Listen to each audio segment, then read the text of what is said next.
Quais são as doenças que a hipertensão ela pode causar ou estar relacionada? Então, se você não cuidar da sua pressão, você pode ter, por exemplo, um acidente vascular cerebral, né, o famoso AVC. Então, nós temos dois tipos de AVC, falar brevemente. Nós temos o AVC isquêmico e o AVC hemorrágico. Quando a gente fala AVC isquêmico, significa que alguma coisa bloqueou a passagem do sangue em alguma região do seu cérebro. Geralmente isso é feito, né, esse bloqueio por um pedaço de gordura, uma placa de gordura, que impede esse sangue de fluir para frente e aquela parte que fica sem o sangue acaba morrendo. E daí a pessoa tem esse AVC isquêmico. O AVC hemorrágico geralmente é causado por pessoas que a pressão está muito alta.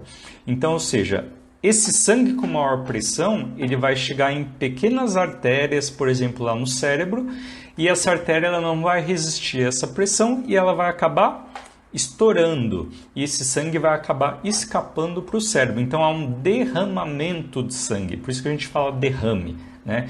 Então, o AVC hemorrágico é quando essas pequenas artérias do cérebro, elas não resistem a essa pressão de sangue que está alta e elas acabam lesionando e esse sangue acaba escapando para o tecido cerebral e o sangue para o cérebro é algo muito irritante. E através disso as pessoas vão ter aí diversas sequelas dependendo dessa região onde o sangue saiu. Então o AVC ele é resultado numa pressão mal controlada. E eu digo que a grande maioria das causas do AVC é a pressão alta descompensada. Tá? Segundo item, infarto agudo do miocárdio. Então, quem tem pressão alta tem um grande risco de ter esse problema no coração.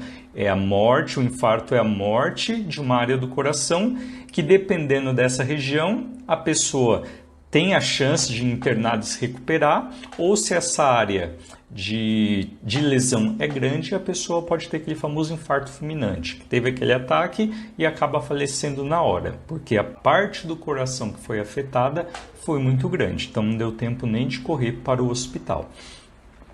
E outra coisa que o controle não adequado da pressão pode ocasionar é a insuficiência cardíaca e a insuficiência renal.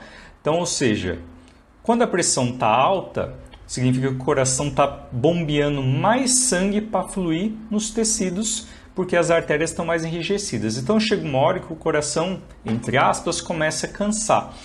E para dar conta desse trabalho, ele começa a aumentar de tamanho.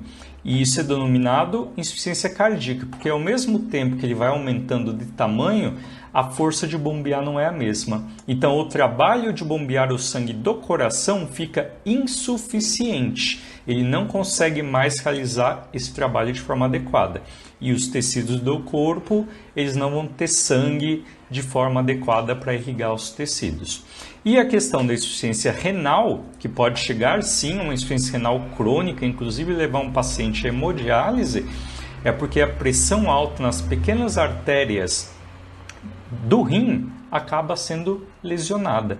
Então esse rim acaba perdendo a sua capacidade funcional e esse paciente com pressão alta pode ir até uma insuficiência renal crônica e não tratada, controlada, pode chegar inclusive a necessidade de se fazer hemodiálise. E muita gente não tem ideia de que uma pressão alta pode chegar a tudo isso. E geralmente pressão alta, por ser algo tão comum no dia a dia das pessoas terem, acham que é uma coisa boba, que se esquecer de tomar o remédio hoje não tem problema, vou deixar de tomar o remédio no final de semana para comer uma coisinha mais gorda, beber alguma cervejinha. É aí que mora o perigo. Já ouvi muitas histórias de pacientes que justamente tiveram uma complicação dessa, um AVC ou um infarto, nesses períodos aí que ela deixou de lado o medicamento para tomar ali alguma decisão no sentido de comer algo mais gorduroso ou de geralmente tomar alguma bebida alcoólica e é nesse momento que acontecem as complicações. Então a pressão mal controlada pode gerar tudo isso.